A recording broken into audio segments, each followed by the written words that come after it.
এই স্কুলটা বিগত বছর খানেক হয়ে গেল বন্ধ। ছাত্রছাত্রীদের উজ্জ্বল ভবিষ্যৎ অন্ধকারের দিকে এগিয়ে যাচ্ছিল। তৃণমূল সরকার যেভাবে শিক্ষকের প্রতি দুর্নীতি, যেভাবে শিক্ষক নিয়োগের প্রতি যেভাবে দুর্নীতি চালিয়েছে, এরকম পশ্চিমবাংলায় বহুত স্কুল বন্ধ আছে। সেটা আপনারা এই এলাকার মানুষ বা সারা পশ্চিমের মানুষ সেটা আপনাদের মাধ্যমে দেখতে পেয়েছে।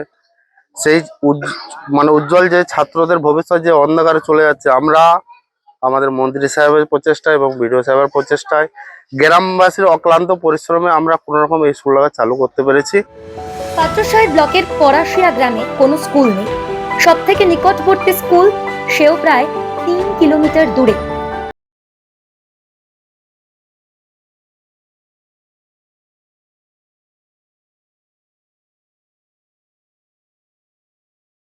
একেবারে কাছে শিশু শিক্ষা কেন্দ্রটি পুনরায় খুলে যাওয়ায় খুশি পড়ুয়া এবং তাদের বাবা মায়েরা।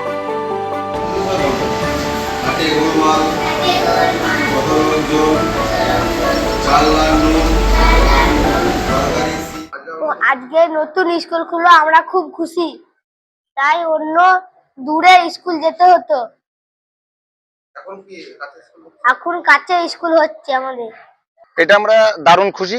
ছেলেদের যে স্কুলটা খোলা হচ্ছে এর জন্য আমরা বহুত খুশি। আমরা উনার ছেলের বাবা আর কি, এর জন্য আমি বহুত খুশি। কি খুশি আমি বলতে পারবো না, আমার ব্যক্তিগত আমি বিশাল খুশি। স্কুলটা 3 মাস বন্ধ, আমি বোলাকে নাই করে 15 বার গেছি। খুব ভালো লাগছে, বাচ্চারা আসছে, স্কুলে যাচ্ছে, ছোট ছোট বাচ্চাদের অসুবিধা হবে না। স্কুল তো খুলেছে, কিন্তু অভাব এখনো পর্যাপ্ত শিক্ষকের। অভিভাবক থেকে স্কুলের পার্শ্ব শিক্ষক, সকলেরই দাবি স্থায়ী শিক্ষক নিয়োগ হোক এই স্কুলে। আজকে নতুন করে স্কুল খুললো, আবার সেই আগের মতো শিক্ষা পঠন পাঠন শুরু হবে। সরকার বাহাদুরের টাইম অনুযায়ী আবার সেই পঠন পাঠন শুরু করব। অসুবিধা নেই, কিন্তু স্থায়ী যদি শিক্ষক হয় স্কুলটাও বাঁচবে। বাচ্চাদের, ছোট ছোট বাচ্চাদের এই রোডের ধারে স্কুল, এতদূর যাওয়ার থেকে এখানে যদি স্কুলটা পার্মানেন্ট ভাবে থাকে বা স্থায়ী ভাবে কেউ থাকে, অবশ্যই ভালো হবে। শিক্ষক আমাদের খুব দরকার। যদি আমি রিকোয়েস্ট করছি, যদি একটা স্থায়ী শিক্ষক আমাদের দেওয়া হয়।